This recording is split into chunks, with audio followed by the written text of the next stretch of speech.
नमस्कार मेरे प्यारे विद्यार्थियों, कैसे हो? कैसी तैयारी चल रही है आपकी रीट के रण की? मैं आशा करता हूं कि आप सभी कुशल हैं, मंगल हैं, स्वस्थ हैं, अच्छे हैं और इसी तरीके से आप हर कदम बढ़ाते चलिए सफलता की तरफ। क्योंकि जो सफलता का जो रस होता है, जिसने भी सफलता का रस पिया है, उसका जीवन अमरता की तरफ हो गया। क्योंकि सरकार एक सरकारी कर्मचारी के लिए बहुत कुछ करती है और आप भी बनिए एक सरकारी कर्मचारी अध्यापक भर्ती के साथ में। और हम अध्यापक भर्ती के साइकोलॉजी सिलेबस व्यक्तित्व के सिद्धांत को हम अगली सीरीज से जोड़ते हैं। लास्ट क्लास में हमने आपके जो प्रकार सिद्धांत थे, प्रकार सिद्धांत जो हिप्पोक्रेट्स से शुरू होते हैं और हॉलैंड के सिद्धांत तक वो पूर्ण हो जाते हैं। जो हॉलैंड का षटकोणीय सिद्धांत था वो प्रकार सिद्धांत की श्रेणी का ही सिद्धांत है। इससे आगे हमने लास्ट क्लास में जो डिस्कस किया था, एक सिद्धांत हमने एवी टाइप का सिद्धांत भी किया था। और एवी टाइप का जो सिद्धांत था, थोड़ा सा रिवाइज करा रहा हूं बीती हुई क्लास का, कि एवी टाइप का जो सिद्धांत आपका फ्रीडनमैन एवं रोजनमैन ने दिया था। दो तरीके के व्यक्ति बताए थे इन्होंने शुरुआती चरण में कि ए और बी। ए टाइप के व्यक्ति थे वो उतावले स्वभाव के थे, कार्य के प्रति उतावलापन, कार्य के प्रति लालायित होना, कार्य के दबाव से युक्त व्यक्ति, एक प्रतिस्पर्धा से युक्त व्यक्ति थे और कार्य के दबाव में इतने रहते थे, कार्य का प्रेशर वो इतने लेते थे कि लास्ट में वो निपट जाते थे हृदय के रोग के साथ, हृदय रोग के साथ। तो इस तरीके के व्यक्ति थे। दूसरे बताए थे इसके विपरीत टाइप के, बी टाइप के, आलसी प्रकृति के, कामचोर प्रकृति के। लास्ट क्लास में भी बताया था इनका एक ही स्लोगन, एक ही थॉट होता है कि बन के रहो पगला और काम करेगा अगला। तो ये बी टाइप के थे। इससे आगे जो बताए थे थोड़ा सा इस ए बी टाइप के सिद्धांत को जब और टाइप बताए, सी टाइप भी बताया, डी टाइप बताया, एच टाइप बताया और टी टाइप भी हमने डिस्कस किया था। इससे आगे जो हम आज की क्लास जो शुरू करेंगे वो करेंगे हम विमा सिद्धांत को लेके। विमा सिद्धांत की जब हम बात करते हैं तो सबसे पहली बात है कि विमा का मतलब क्या है, विमा से आप क्या समझते हैं। विमा को लेके मैंने आपको डिस्कस किया कि जो विमा होता है, विमा से तात्पर्य है कि जब हम किसी एक सरल रेखा के एक निम्नतम बिंदु तो दूसरा जो उच्चतम बिंदु होता है, गुणों के आधार पर जब हम निर्धारित करते हैं तो उसको हम क्या बोलते हैं, विमा। क्या बोलते हैं, विमा। सेम तरीके से इन्होंने विमीय आधार बनाकर अपना व्यक्तित्व सिद्धांत दिया था। किसने? आइजेंक ने। और आइजेंक ने अपने व्यक्तित्व सिद्धांत में 3 विमाएं बताई थी, जिनमें से 2 विमाएं शुरुआती चरण की इन्होंने 1947 में प्रस्तुत की गई थी और इसके बाद में इसकी 2 विमाएं जो बताई हैं वो 1952 में बताई थी। इस तरीके से इनके जो विमा सिद्धांत है, उस विमा सिद्धांत में टोटल जो विमा बनती है वो बनती है 3 विमाएं। कितनी विमाएं बनती हैं? 3 विमाएं। पहली जो विमा बताई इन्होंने वो बताई थी अंतर्मुखी वर्सेस बहिर्मुखी। अंतर्मुखी वर्सेस बहिर्मुखी प्रकार के व्यक्तित्व बताए थे। इनका जो प्राप्तांक बिंदु होता है, अंतर्मुखी से तात्पर्य है कि ये निम्नतम बिंदु की तरफ डिस्कस कर रहे हैं। निम्नतम बिंदु में जब हम अंतर्मुखी की बात करते हैं तो इसमें जो व्यक्तित्व जो होते हैं, जैसा कार्ल जुंग ने अपने मनोवैज्ञानिक सिद्धांत में बताया था, वो अंतर इतना ही है कि कार्ल जुंग ने अपने मनोवैज्ञानिक व्यक्तित्व सिद्धांत में अंतर्मुखी और बहिर्मुखी दोनों को अलग अलग प्रकार के व्यक्ति बताया था, अलग अलग प्रकार बताए थे। जबकि जब हम बात करते हैं आइजेंक की तो इन्होंने अपने विमा सिद्धांत में दोनों का तुलनात्मक अध्ययन किया कि एक प्रकार के जो व्यक्ति होते, निम्नतम विमा पर जो व्यक्ति होते, जिनको अंतर्मुखी बोलते हैं। अंतर्मुखी से तात्पर्य जैसे शर्मीले स्वभाव के जो व्यक्ति होते हैं, एकांत प्रिय जो व्यक्ति होते हैं, सामाजिक सक्रियता में भाग लेने वाले व्यक्ति नहीं होते और लेखन कौशल से जो युक्त व्यक्ति होते हैं, आदर्शता से युक्त जो व्यक्ति होते, सैद्धांतिक प्रकार के व्यक्ति होते, वो होते अंतर्मुखी। जबकि विपरीत स्थिति में जो बातूनी प्रकृति के व्यक्ति होते हैं, सामाजिक सक्रिय व्यक्ति होते हैं, हसमुख स्वभाव के व्यक्ति होते हैं, वो होते हैं इसकी विपरीत विमा पर बहिर्मुखी में। ये एक विमा क्लियर होती है। सेकंड विमा बताई थी इन्होंने स्नायु विकृति वर्सेस स्थिरता, neurotic versus stability, neurotic versus stability. स्नायु विकृति का मतलब है कि किसी के जो तंत्र का तंत्र होता है, तंत्र का तंत्र से जो हमारा तात्पर्य होता है वो होता है कि ये माइंड को कमांड करता है, पूरा न्यूरो जो सिस्टम होता है, तंत्र का तंत्र होता है, हमारी मस्तिष्क की क्रियाओं को प्रभावित करता है हमारा तंत्र का तंत्र। और अगर वही विकृत है हमारा, तो व्यक्ति कैसा होगा? अस्थिर प्रकृति का व्यक्ति होगा। अस्थिर से तात्पर्य है कि ये किसी भी डिसीजन की तरफ नहीं जा सकते। कभी विचार कुछ होंगे, कभी विचार कुछ होंगे, कभी वो टीचर बनने की सोच रहे होंगे, कभी पुलिस में जाने की सोच रहे होंगे, कभी पटवारी बनने की सोच रहे होंगे, कभी वो चपरासी बनने की सोच रहे होंगे, बहुत सारी वैकेंसी निकली हुई है। तो वो कैसे हैं? स्नायु विकृति के शिकार हैं, न्यूरोटिक डिसऑर्डर के शिकार हैं, क्योंकि उनका गोल क्लियर नहीं है, उनका लक्ष्य क्लियर नहीं है। तो ऐसे व्यक्तियों को बोलते हैं स्नायु विकृति के। लेकिन एक टाइप जो होता है वो होता है स्थिरता का। स्थिरता का मतलब है कि उनका जो निशाना है वो अर्जुन की तरह है, बनूंगा तो मास्टर ही, बनूंगा तो मास्टर ही, मतलब फिक्स है, उनका गोल फिक्स है, वो स्टेबल है, उनका न्यूरो सिस्टम बिल्कुल एग्जैक्ट स्थिति में काम कर रहा है। इस तरीके का जो कॉन्सेप्ट होता है वो होता है स्थिरता के साथ। तीसरी जो बीमा बताई थी वो 1952 में इन्होंने अपने संशोधन के आधार पर प्रस्तुत की थी, जिसमें इन्होंने मन स्थापिता वर्सेस परहम प्रकृति बताई थी। मन स्थापिता से तात्पर्य है कि जिनकी जो मानसिक स्थिति असंतुलित होती है, जो साइकेट्रिक टाइप के होते हैं, साइकोसिस बीमारी से ग्रसित होते हैं, उनको बोलते हैं मन स्थापित। कैसे बोलते हैं? मन स्थापित। साइकोसिस टाइप के बीमारी से ग्रसित होते हैं। साइकोसिस से तात्पर्य है जो साइकिक जो पेशेंट होते हैं वो कैसे होंगे? जिनमें स्मृति क्षीण होगी, बिल्कुल, कि जो मेमोरी होती है, मेमोरी याददाश्त क्षमता इनकी बहुत ज्यादा अच्छी नहीं होती, ध्यान केंद्रण का अभाव होता है किसी चीज पर, ये निश्चित रूप से सतत रूप से ये ध्यान आकर्षित नहीं कर सकते। और तीसरी चीज होती है कि ये आक्रामक स्वभाव के भी है। कई बार आपने देखा होगा जो साइकोसिस पेशेंट होते हैं वो हल्के से पागल कह सकते हैं, हाफ पागल बोल सकते हैं, हाफ माइंड बोल सकते हैं, कि वो उनको ज्यादा थोड़ा सा किसी ने चिढ़ा दिया तो चिढ़ाने पर वो हो सकता है कि वो आपसे गाली गलौज ईंट पत्थर फेंकने की कोशिश तक कर जाए।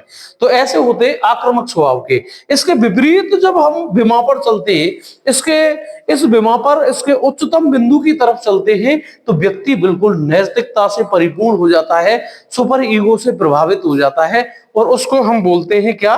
परहम प्रकृति। क्या बोलते हैं इसे? परहम प्रकृति। इस तरीके से आइजेंक ने अपना बीमा आधार बनाकर अपना त्रिविमीय सिद्धांत व्यक्तित्व का प्रस्तुत किया था, जिसमें 3 बीमाएं बताई हैं: अंतर्मुखी वर्सेस बहिर्मुखी, introvert versus extrovert, neurotic versus stability, और साइकोसिस वर्सेस सुपर ईगो टाइप। और इस तरीके से 3 बीमाओं का सिद्धांत 1947-1952 में इनके द्वारा प्रस्तुत किया गया। नेक्स्ट जब हम सिद्धांत की बात करते हैं तो नेक्स्ट एक सिद्धांत इसी तरीके से जो प्रस्तुत किया गया है वो किया गया है पॉल कास्ट्रा एवं मैक्रो के द्वारा।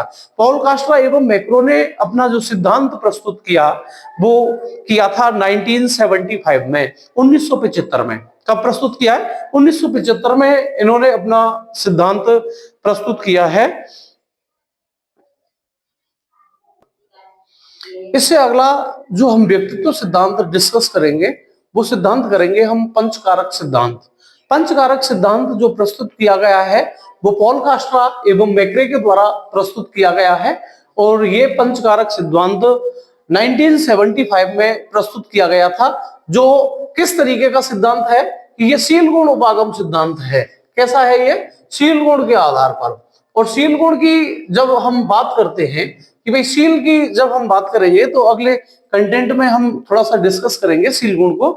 लेकिन पंचकारक सिद्धांत में जब हम देखें कि ये 5 प्रकार इन्होंने बताए हैं, 5 कारक इन्होंने बताए हैं, इनको शॉर्ट में हम बोलें तो ओशियन बोल सकते हैं। ओशन, ओशन का जो मतलब होता है वो होता है समुद्र या महासागर। महासागर के सेंस में लेते, ओ का मतलब ओपननेस, सी का मतलब कॉन्साइंसियस, ई का मतलब एक्स्ट्रावर्जन, ए का मतलब एग्रीएबल, और एन का मतलब न्यूरोटिक। 5 इन्होंने शील गुण बताए हैं। कितने शील गुण बताए? 5 शील गुण।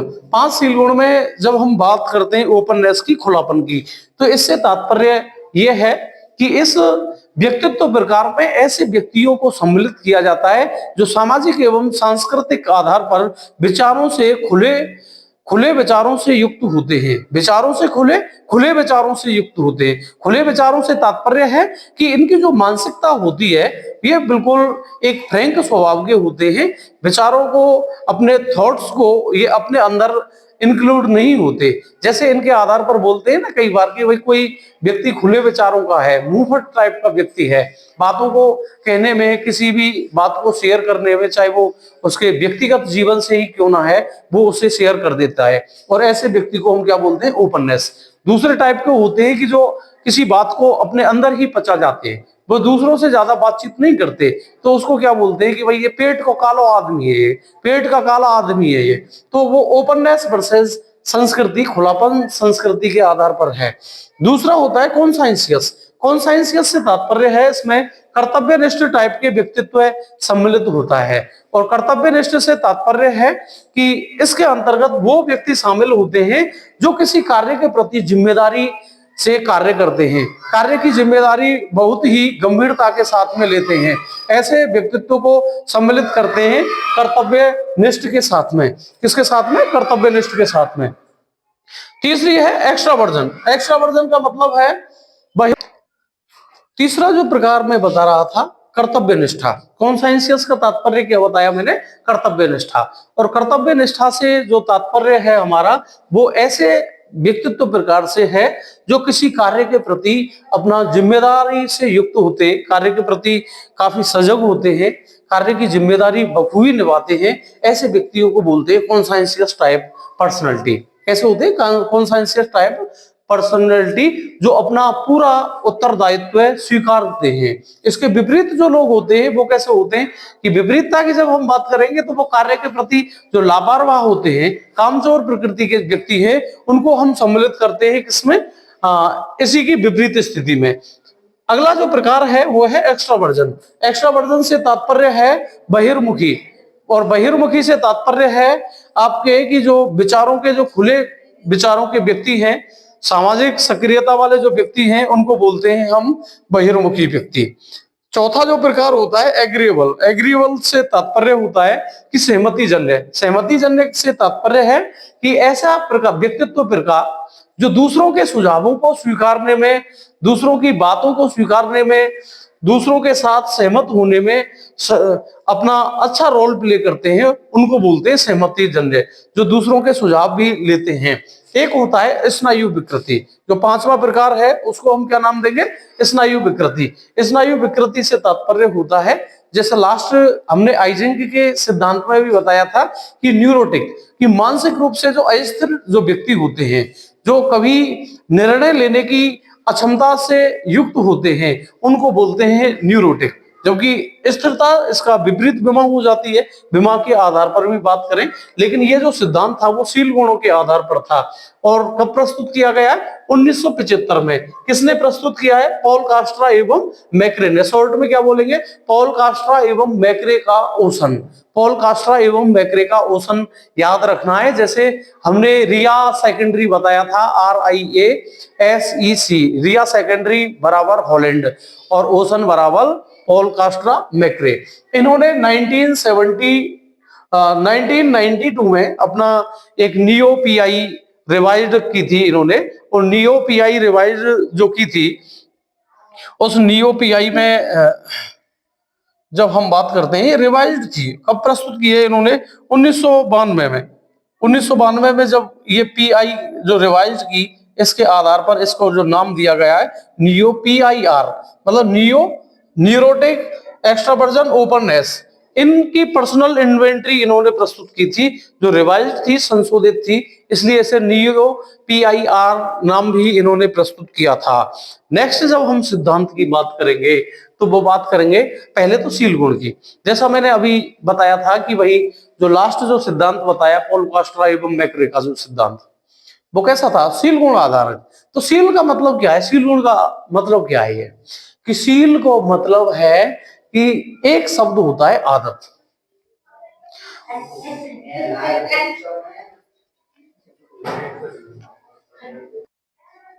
शील गुण का जो अर्थ है मैंने जैसे अभी बताया आपको कि शील गुण एक शब्द समझ लीजिए आदत, कि आदत जो होती है वो एक सीमित समय का एक कॉन्सेप्ट होता है, सीमित समय का संप्रत्य कहलाता है आदत। लेकिन अगर कोई आदत स्थायित्व की तरफ बढ़ जाए, आदत अगर यह कि स्थायी हो जाए, स्थिर हो जाए, तो उसको हम बोलते हैं शील गुण। एग्जाम्पल के लिए जैसे हम बोले कि आदत को, जैसे यहां पर भी मैंने नोट किया है, क्रिया की आवृत्ति। अगर क्रिया की आवृत्ति एक आंशिक समय के लिए है, भाई कुछ समय के लिए है, 5 बार 10 बार किसी व्यक्ति ने ईमानदारी के गुण को प्रस्तुत किया, आपकी नजर में कोई व्यक्ति आया, आपने 2 बार 4 बार 5 बार उसकी ईमानदारी को देखा, तो आप उसके आधार पर यह कह देंगे कि इसमें ईमानदारी की आदत है, लेकिन इसे शील गुण नहीं कहेंगे। लेकिन यही आदत अगर स्थायित्व की तरफ बढ़ जाए, यही आदत उसके जीवन में सम्मिलित हो जाए, तो वो क्या कहलाएगी? शील गुण कहलाएगी। तो एक सामान्य सा कॉन्सेप्ट यही आपको समझना है कि आदत की स्थिरता क्या कहलाएगी? शील गुण कहलाएगी। इससे आगे जब हम देखेंगे कि ऑलपोर्ट का जो सिद्धांत है वो शील गुण के आधार पर ही है। ये ऑलपोर्ट ने ही सबसे पहले इस शील गुण का संप्रत्यय यहाँ पर विकसित किया है। जबकि शील गुण की जब बात करते हैं तो शील गुण का जो कॉन्सेप्ट दिया था वो दिया था भाई फ्रेंच जोसेफ गॉल के द्वारा। किसके द्वारा? फ्रेंच जोसेफ गॉल के द्वारा ये शील गुण का कॉन्सेप्ट दिया गया था। और इस फ्रेंच जोसेफ गॉल को क्या बोलते हैं? कपाल विज्ञान का जनक भी बोलते हैं। क्या बोलते हैं इन्हें? कपाल विज्ञान का जनक। किसको? जोसेफ गॉल को। कपाल विज्ञान का मतलब है कि इन्होंने हजारों व्यक्तियों का मस्तिष्क या खोपड़ी के आकार के आधार पर, खोपड़ी के उभार के आधार पर व्यक्तित्व का वर्गीकरण प्रस्तुत किया था। और इस कारण इसको बोलते हैं कपाल विज्ञान का जनक। खोपड़ी के आकार को देख के ये बता देते थे कि ये किस तरीके का व्यक्तित्व है। आपने देखी होगी कि भाई व्यक्ति की जो खोपड़ी होती है वो कई तरीके की होती है। किसी की खोपड़ी भारी होती है, जैसे मेढ़ा होता है ना, मेढ़ा किसी खोपड़ी होती है, किसी की भैंसा किसी खोपड़ी होती है मोटी, या किसी की खोपड़ी बहुत ज्यादा बड़ी होती है, किसी की छोटी होती है। तो जो खोपड़ी के जो व्यवहार थे उसके आधार पर इन्होंने व्यक्तित्व का अध्ययन किया था।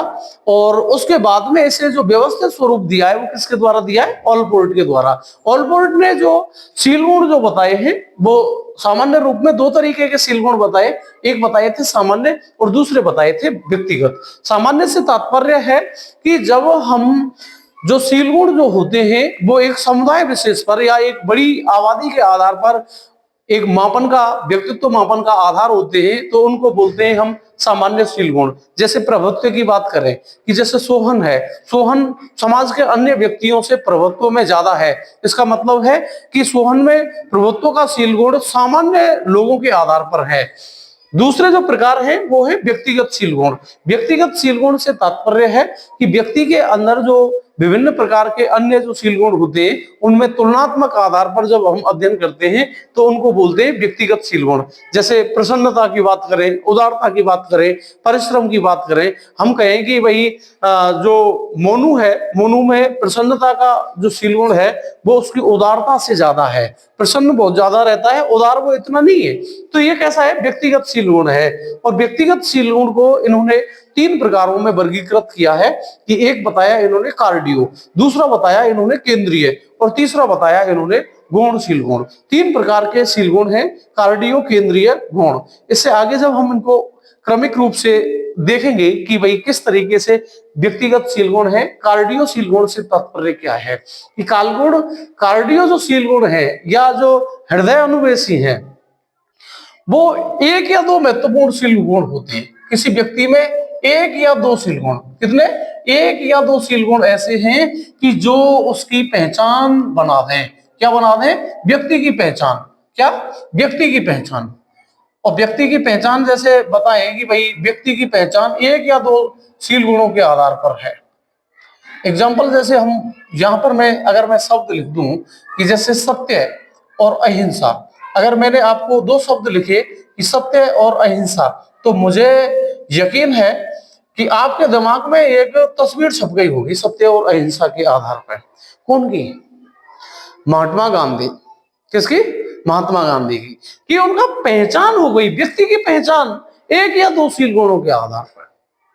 महात्मा गांधी सत्य और अहिंसा, सत्य के पुजारी, अहिंसा के प्रतीक। कौन? महात्मा गांधी। वो एक अलग बात है कि भाई आंख को अंधो नाम नेंसो, गुणों के विपरीत होना, लेकिन यहां इनका आइकन जो बनाया है, आइडियोलॉजिस्ट जो बनाई है, वो सत्य और अहिंसा के आधार पर है। अगर मैं यहाँ पर एक शब्द और लिख दूं, कि यहाँ पर लिख दूं मैं तानाशाही, क्या लिख दूं? तानाशाही। तो तानाशाही अगर मैंने शब्द लिखा तो आपके दिमाग में आएगा वो नाम, कौन को? हिटलर को। कौन को नाम आएगा? हिटलर को। समझ में आ गई? नहीं आई? तो ऐसे शील गुणों को हम बोलते हैं क्या?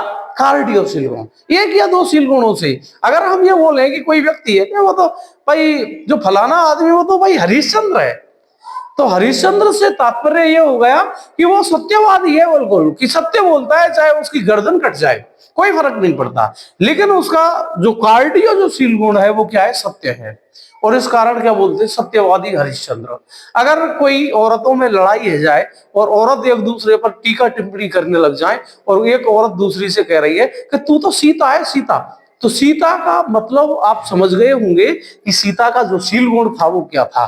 कि पतिव्रत, पतिव्रत, चाहे कुछ भी हो दुनियादारी में, लेकिन वो किसके लिए समर्पित हो गई? अपनी पतिव्रता के शील गुण के आधार पर। तो इस तरीके के जो शील गुण होते हैं, जो पहचान बन जाए व्यक्ति विशेष की, उसको बोलते हैं हम कार्डियो। सेकंड जो होते हैं उनको बोलते हैं केंद्रीय। कैसे शील गुण बोलते हैं? केंद्रीय। और केंद्रीय से तात्पर्य जो होता है कि ये एक व्यक्ति में 5 या 10 तक शील गुण हो सकते हैं। कितने शील गुण हो सकते हैं इस रेंज में? 5 या 10 शील गुण हो सकते हैं। कितने हो सकते हैं? 5 या 10 क्या? शील गुण। और ऐसे शील गुणों को हम बोलते हैं केंद्रीय। केंद्रीय को मतलब है कि कोई व्यक्ति है, उसमें सामुदायिकता का गुण है। किसका गुण है? सामुदायिकता। और सामुदायिकता के साथ में उसमें गुण है भाई सहयोग का, वो सहयोगी प्रकृति का भी है। और सहयोगी प्रकृति के साथ में वो भाई प्रसन्न चित्त भी है, मतलब खुश मिजाज है। तो इसके आधार पे पता है एक नया शील गुण बनेगा, किसका? मित्रता का। किसका शील गुण बनेगा? मित्रता का। पक्का आएंगे। अगर आपको मित्रता की तरफ ले जाएगा तो क्या ले जाएंगे? कि एक ऐसा व्यक्ति जो सामाजिकता या सामुदायिक प्रकृति का हो, सहयोगी प्रकृति का हो, खुशमिजाज प्रसन्नचित्त प्रकृति का है, तो वो आपको आकर्षित करेगा और वो किसकी तरफ जाएगा? मित्रता की तरफ। तो ऐसे जो 5 या 10 शील गुण जो होते हैं, वो शील गुण बनते हैं आपके केंद्रीय श्रेणी के गुण। जो सीरीज जो शील गुण होते हैं, इन सभी का जो कार्य है वो व्यक्तित्व की पहचान करना है। लेकिन इनका जो गुण इसलिए बोलते हैं कि ऐसे शील गुण जो बाहरी परिवेश पर आधारित हों। कैसे? बाहरी परिवेश। बाहरी परिवेश से मतलब है कि कोई व्यक्ति है और कोई व्यक्ति का ड्रेस कोड, पहनावा, हेयर स्टाइल,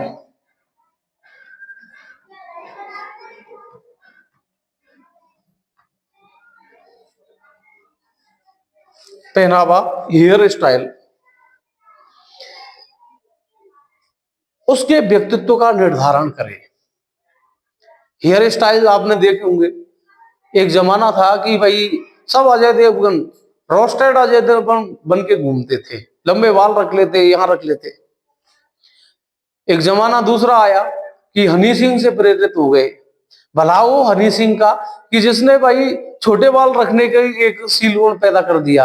अदरवाइज हम जैसे लोगों में तो मार ही किस लिए पड़ती थी? बड़े बालों के प्रति। तो कॉन्सेप्ट क्या था कि भाई पहनावा कैसा है? भारी परिवेश है, हेयर स्टाइल है, भारी परिवेश है, इनसे इनकी बहुत ज्यादा पहचान नहीं होती है। लेकिन कई बार हमने देखा है कि भाई कोई, जब हम किसी हीरोइज्म को हम आइकन मान लेते हैं कि किसी अभिनेता एक्टर के अनुसार हेयर स्टाइल रखेंगे, ड्रेस कोड उसी तरीके का रखेंगे और हम उसी के आधार पर उसे नामित करने की कोशिश करते हैं। तो ऐसे शील गुणों को बोलते हैं हम कैसे शील गुण? व्यक्तिगत शील गुण में गौण शील गुण। इन्होंने ये आपके व्यक्तिगत और गौण प्रकार के शील गुण व्यक्तित्व किए थे। कितने प्रकार के? कार्डियो, केंद्रीय और गौण। किसने किए भाई? आपके ये किए हैं ऑलपोर्ट के द्वारा। किसके द्वारा किए गए? ऑलपोर्ट के द्वारा इन प्रकार के शील गुणों को बताया गया। नेक्स्ट जब हम बात करते हैं तो अगले जो शील गुण जो बताए हैं वो बताए हैं आपके मूल प्रकृति के आधार पर, कि जो मूल शील गुण है वो दो तरीके के चलते हैं, एक पर्यावरण और एक वातावरण के आधार पर, वास्तविकता के आधार पर मूल शील गुण भी बोल सकते हैं, लेकिन ये आपके ऑल बोर्ड से ही आपके महत्वपूर्ण होते हैं। इन ऑल बोर्ड के जो शील गुण हैं इन्हीं को आधार बना के जो शील गुण सिद्धांत दिया था, 16 कारक शील गुण सिद्धांत दिया था, वो दिया था भाई कैटल के द्वारा। किसके द्वारा? कैटल के द्वारा। और कैटल का जो शील गुण के आधार पर जो इंपॉर्टेंट क्वेश्चन है वो क्या है कि शील गुण के आधार पर इन्होंने दिया है, और शील गुण पर जो दिए इन्होंने एक प्रकार बताया, इन्होंने सतही शील गुण। कैसे बताए इन्होंने? एक प्रकार के बताए थे इन्होंने सतही शील गुण, और दूसरे प्रकार के जो शील गुण बताए हैं वो बताए थे इन्होंने गौण शील गुण। सतही शील गुण और गौण शील गुण इन्होंने अपने मूल कॉन्सेप्ट में प्रस्तुत किए गए थे, कि मूल शील गुण का है कि भाई जो ये मूल है, और एक है सतही, कि मूल और सतही। इन्हीं के आधार पर इन्होंने क्या बताई कि 16 कारक प्रश्नावली। क्या बनाई इन्होंने? 16 कारक विशेषक शील गुण प्रश्नावली।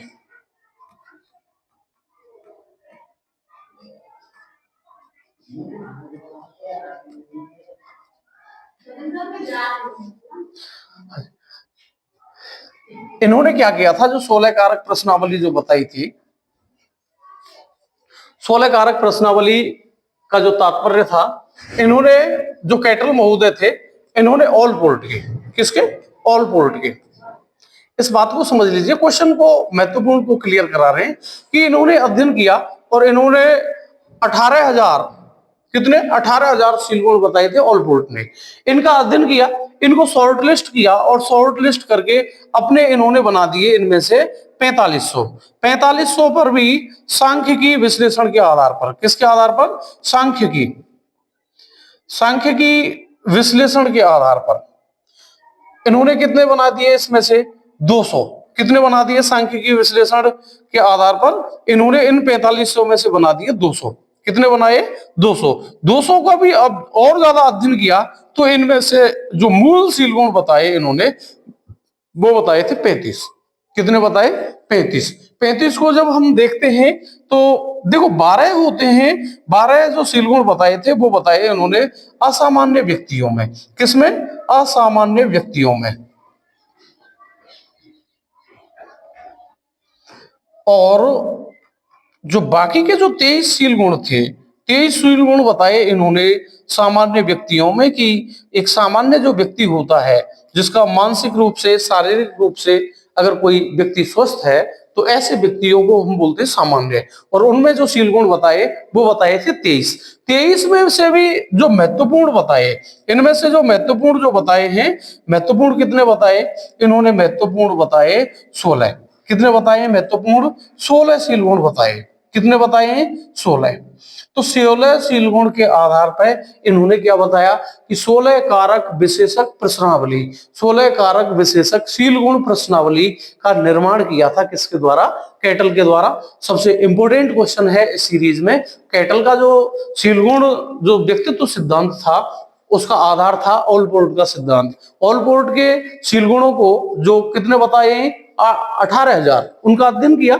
अध्ययन करने के बाद में ये बहुत ज्यादा एक दूसरे से मिलते जुलते थे, या यूं कहें कि एक तरीके से पर्यायवाची शब्द हो, उस तरीके के ये शील गुण थे। शॉर्ट लिस्ट किया, 4500 बना दिए। कितने बना दिए? 4500। इस पर भी कौन सी विधि अप्लाई की है? सांख्यिकी विश्लेषण विधि। सांख्यिकी विधि के आधार पर इन्होंने इनको 200 तक शॉर्ट लिस्ट किया, 200 का और अध्ययन किया, तो उनमें से इंपोर्टेंट छोड़े इन्होंने कितने? 35। और 35 को दो भागों में वर्गीकृत कर दिया कि असामान्य व्यक्तियों में ये 12 होते हैं, जबकि सामान्य व्यक्तियों में कितने होते हैं? 23 होते हैं। और इसके आधार पर इन्होंने 23 जो सामान्य जो शील गुण थे उनमें से भी अति महत्वपूर्ण माने थे कितने? 16। और 16 शील गुणों के आधार पर इन्होंने कौन सा सिद्धांत दिया? कौन सा प्रश्नावली का निर्माण किया? 16 कारक विश्लेषक शील गुण प्रश्नावली किसने प्रस्तुत की है भाई? कैटल ने की है। किसने की है भाई? कैटल ने। किसके द्वारा की गई थी? कैटल के द्वारा। और इस तरीके से इन्होंने शील गुण उपागम का नेतृत्व किया था कैटल ने। और इससे आगे का जो हम सिद्धांत डिस्कस करेंगे ये काफी महत्वपूर्ण सिद्धांत हैं। लास्ट क्लास में भी मैंने बताया था आपको कि जैसे नाड़ी तंत्र के आधार पर, नाड़ी तंत्र से मतलब है, एक नाम से तो सुन लीजिए आप, थोड़ा सा संक्षिप्त बात कर लेंगे हम कि नाड़ी तंत्र की जब हम बात करेंगे कि नाड़ी तंत्र के आधार पर जो व्यक्तित्व सिद्धांत दिया, कौन सा सिद्धांत? व्यक्तित्व सिद्धांत। इसको भी चलते चलते थोड़ा सा बता देंगे हम, क्योंकि मैंने अपनी जो ऑफलाइन क्लास थी उनमें कई बार मैंने इसे इग्नोर भी किया है। किसके द्वारा दिया गया है? कैनन के द्वारा दिया गया। किसके द्वारा? कैनन के द्वारा। और कैनन के द्वारा जब दिया गया है नाड़ी तंत्र के आधार पर, महत्वपूर्ण बात यह है कि नाड़ी तंत्र में जो महत्वपूर्ण जो रोल प्ले किया था वो किया ग्रंथियों ने। किसने किया है? ग्रंथियों ने। और कितनी ग्रंथियों की बात की है इसमें? 3 ग्रंथियों को लेके बात की है कि एक बात होगी आपकी पीयूष ग्रंथि के आधार पर। किसके ग्रंथि के आधार पर? पीयूष ग्रंथि के आधार पर। एक बात होगी आपकी किसके आधार पर? थायराइड। और एक जो ग्रंथि इसमें यूज होती है वो होती है एड्रिनल। कौन सी ग्रंथि यूज की? एड्रिनल।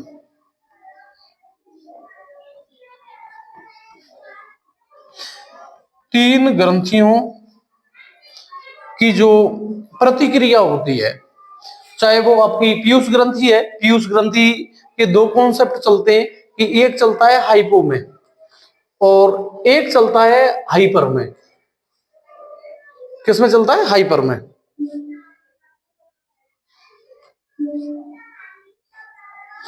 सेम तरीके से ये तीनों ग्रंथियों में चलता है, एक हाइपो एक हाइपर, एक हाइपो एक हाइपर। हाइपर का मतलब होता है कि निम्नता, और हाइपो का मतलब क्या है? निम्नता। और हाइपर का मतलब होता है कि अगर ग्रंथि के जो स्राव होते हैं, हार्मोन्स स्राव होते हैं, उनकी अत्यधिक सक्रियता होती है तो उसको बोलते हैं हाइपर। उसके परिणाम क्या है? उसके आधार पर जो व्यक्तित्व का निर्धारण किया है वो किसने किया है? कैनन ने किया है। किसके द्वारा किया गया? कैनन ने। मैंने एक और इंपॉर्टेंट क्वेश्चन बताया था कि लोकतांत्रिक एवं प्रजातांत्रिक। कौन सा बताया आपको? कि भाई लोकतांत्रिक और प्रजातांत्रिक आधार पर, लोकतांत्रिक एवं प्रजातांत्रिक आधार पर जो व्यक्तित्व का जो सिद्धांत दिया है वो दिया किसके द्वारा? आंगे के द्वारा। किसके द्वारा? आंगे। आंगे के द्वारा दिया है। मोस्ट है, आप माइंड कर लेना। जबकि थॉर्नडाइक ने किस पर आधार पर दिया है? थॉर्नडाइक ने जो दिया है वो दिया है कल्पनाशीलता के आधार पर। किसके आधार पर? कल्पनाशीलता।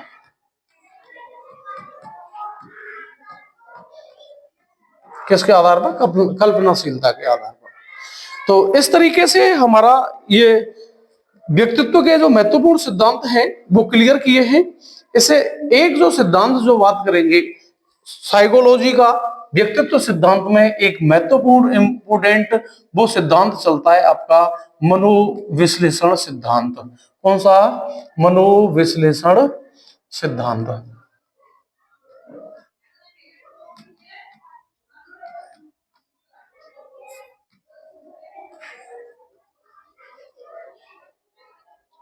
कब आया?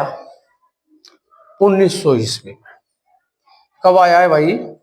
1900 ईस्वी। किसके द्वारा दिया गया है भाई? Sigmund Freud. किसके द्वारा? सिगमंड फ्राइड के द्वारा। जानते हैं क्या सिगमंड फ्राइड को? अच्छा से पढ़ेंगे हम सिगमंड फ्राइड को। किसको? Sigmund Freud.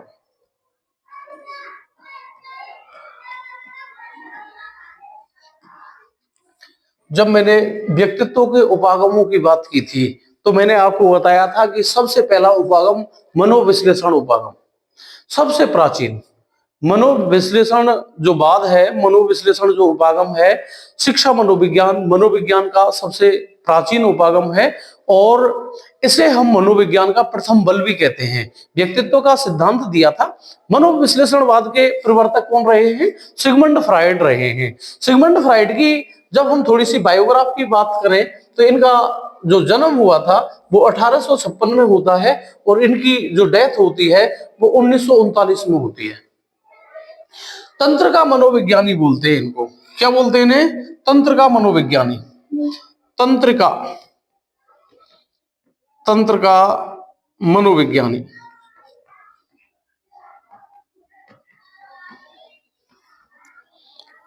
और मनोचिकित्सक।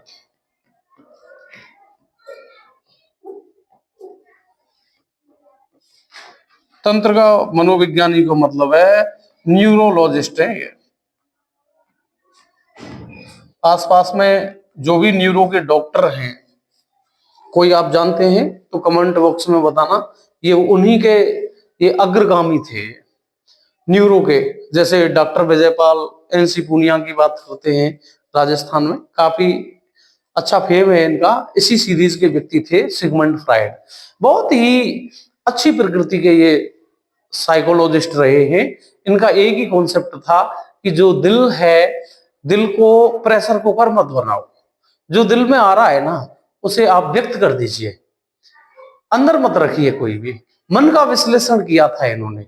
क्या किया था? मन का विश्लेषण किया था। इनकी जब हम बातें करते हैं, ऑस्ट्रिया वियना में इनका जन्म होता है। कहां पर जन्म होता है इनका? ऑस्ट्रिया में। एक क्लास में ये होगा नहीं, लेकिन थोड़ी सी बैकग्राउंड हम आज की क्लास में बना देंगे मनोविश्लेषणवाद की, कि इनका जन्म कहां पर होता है? ऑस्ट्रिया वियना में इनका जन्म होता है। इन्होंने न्यूरो की पढ़ाई भी वियना यूनिवर्सिटी से की थी। किससे की थी भाई? Vienna university.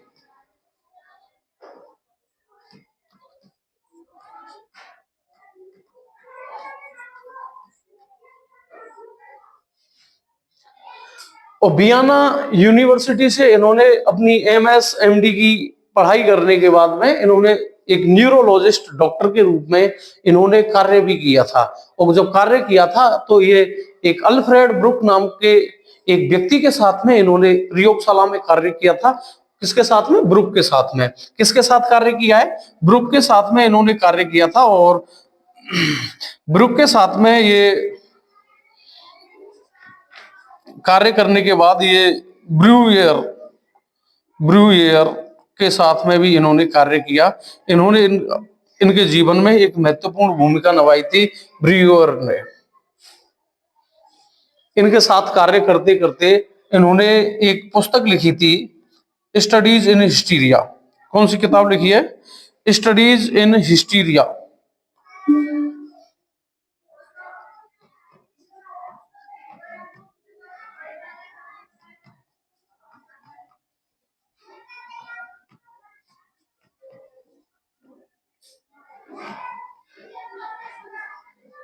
हिस्टीरिया।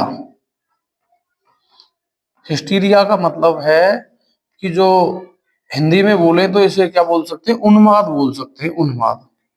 और उन्माद से तात्पर्य है कि जैसे पागलपन के जो दौरे होती है ना, पागलपन के दौरे, उसको बोलते हैं उन्माद। 1895 में इनकी किताब आई थी ये, 1895 में। इसके बाद में एक और महत्वपूर्ण जो पुस्तक लिखी थी वो लिखी थी इंटरप्रिटेशन ऑफ ड्रीम। कौन सी लिखी थी? इंटरप्रिटेशन